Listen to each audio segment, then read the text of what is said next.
Australian চাচারা কেমন দিল। প্রথমেই বলেছিলাম ইন্ডিয়ার সাথে লাগতে আসো না, এমন মারান মারবে ভাই, মুখ দেখানোর জায়গা পাবে না। হয়তো তোমরা সিরিজ জিতে গেছো, বাট আজকের ম্যাচটার পর থেকে তোমরা আর মুখ দেখাতে পারবে না বাইরে। মানে এমন মারান মারলো আমাদের রোকো ভাই, ঠিক আছে, রোহিত শর্মা আর বিরাট কোহলি মিলে এমন মারান মারলো ভাই। যদি শুভমন গিল মিডিলে না আসতো না ভাই, দুজনেই ম্যাচ শেষ করে দিত, একটা উইকেট পড়তো না হয়তো। আমি তো জানতাম ভাই এরকম একটা কিছু হবে। আমাদের রোকুকে হালকাতা নিও না, ঠিক আছে, কেন 2027 সালে বিশ্বকাপটা খেলতে হবে, তারা নিজেদের জায়গা নিজেরা তৈরি করতে জানে ভাই, ঠিক আছে, কাউকে তাদেরকে জায়গা তৈরি করে দিতে হয় না।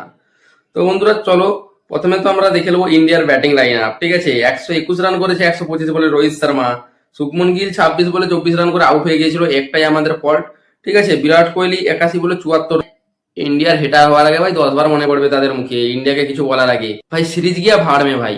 আমরা সিরিজ হেরে গেছি, তাতে আমাদের কোনো দুঃখ নেই।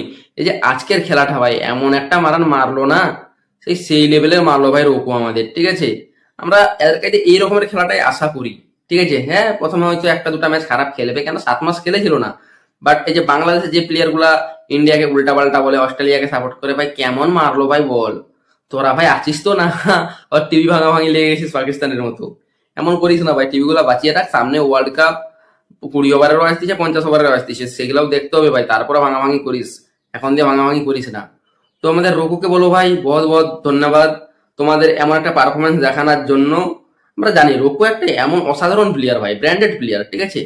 কোথায় রঘু আর কোথায় অন্যান্য প্লেয়ার, ঠিক আছে।